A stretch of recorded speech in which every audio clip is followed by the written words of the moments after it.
Johns Lab2 is a product of a quest for satisfaction in laboratory diagnosis.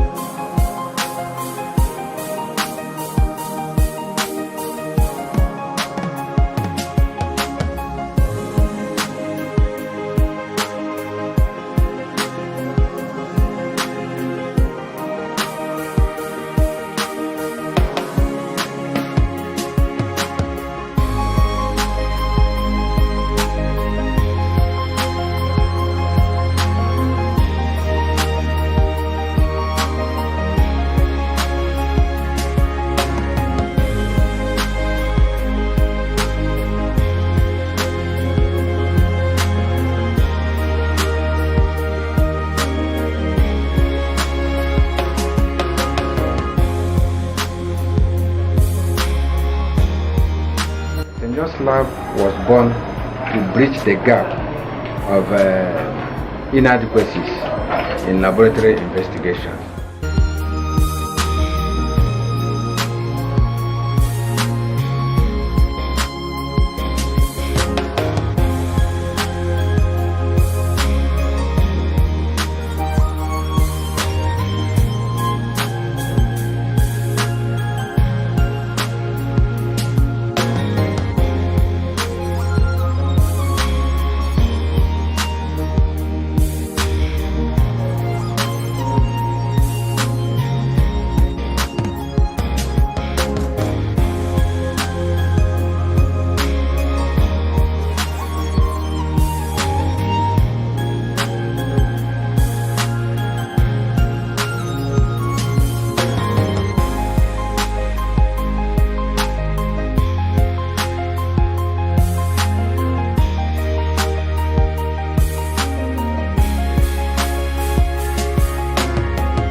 There were a lot of investigations that were not done in Imo State.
Prominent among them was hormone profile, all the thyroid function tests, and the high profile investigations that are very vital for the management of patients.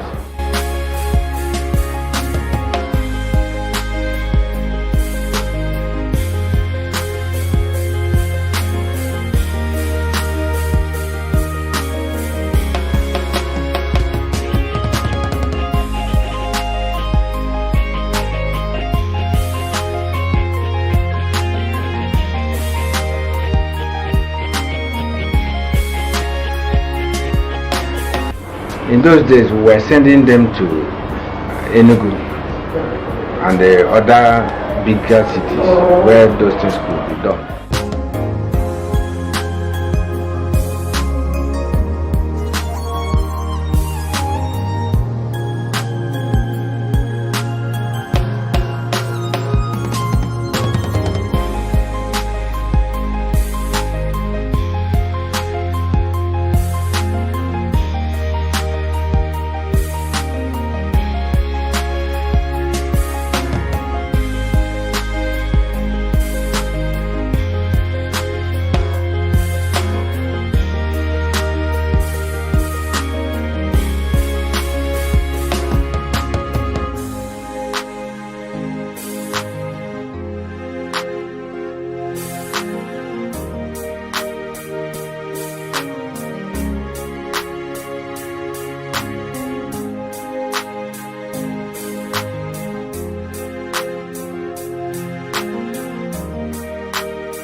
So, when the now director of this place was in her presence at, I think it was then at FMC, she noticed that we were not being able to do most of those things. So she had inquired, why are we not being able to do these investigations?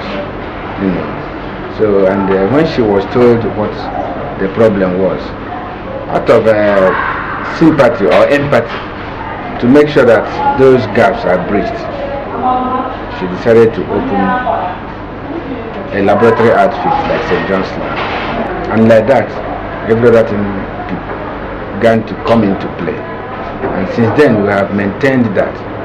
So the quality of the things we do here are very paramount in our everyday activity in this place. And that is why we even do proficiency testing from South Africa.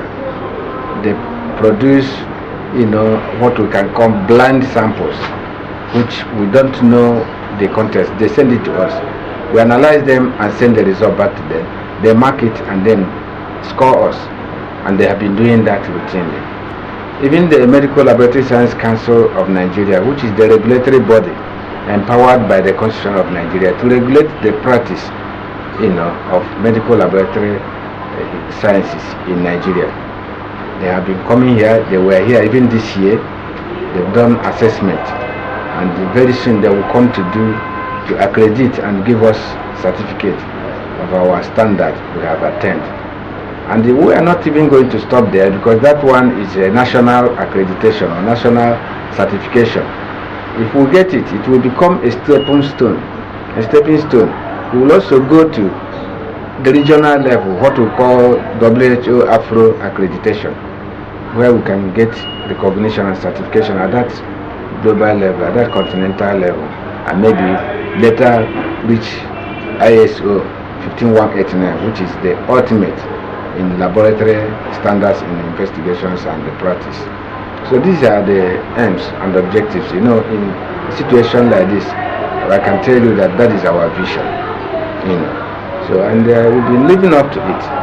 If you check the workforce we have here, we have seasoned professionals, trained, certificated medical laboratory scientists of various disciplines: hematology, clinical chemistry, parasitology, bacteriology, histology, name them, endocrinology, all of them. We have each, professionals in those fields, and they are very versatile. Then when you come to equipment-wise, we have state-of-the-art equipment, in the laboratory. Laboratory and medicine generally it's not a place where you do advert per se. If not, it would have been worthy of, showcasing the kind of equipment we have here and the personnel we have and the kind of profile of tests we run. We stay here, run profile investigations, and then I think this will be the first of its kind in this, at least in this state, if not in the country, where we run investigations here, and you can access here our results anywhere in the world. Results are uploaded into the website www.stjohnslab.com. We upload it there. You have a unique number, which with it, anywhere in the world, you can access your results. So even if it is your parents who are here in Nigeria and you are there in America and they tell you they are sick, they normally refer them to this place. When we do the investigations, we just translate to them the unique number with which they assess the result there and look at it. They can then take it to the experts there who will look at their parents without seeing them physically, and then send medication or advise them medically, and things become easier and life becomes simple. These are just a tip of the iceberg, the things we do in this St. John's Lab. In those days, if you know what we call the germ theory of diseases, during Robert Koch's time, or before Robert Koch's time, when people become sick, the elders go to consult oracles to find out why somebody is sick, and they will tell them to go to where the road is forked or something, and then they do some incantations or some sacrifice, or go to this bush and collect these leaves or these herbs and then use it to prepare some concoctions. Somebody will get better. Sometimes these people get better, sometimes many of them die. A lot of hair challenges we have, if you dictate them early, especially when the symptoms are not yet obvious, it becomes very easy to manage. So the laboratory is not only for the sick, it's also for the living, because every living human being or animal has a normalcy of bodily functions, So when you now check these things routinely, you can see a drift. When there is, you try to go for a balance so that life continues at maximum. I don't know whether I have answered.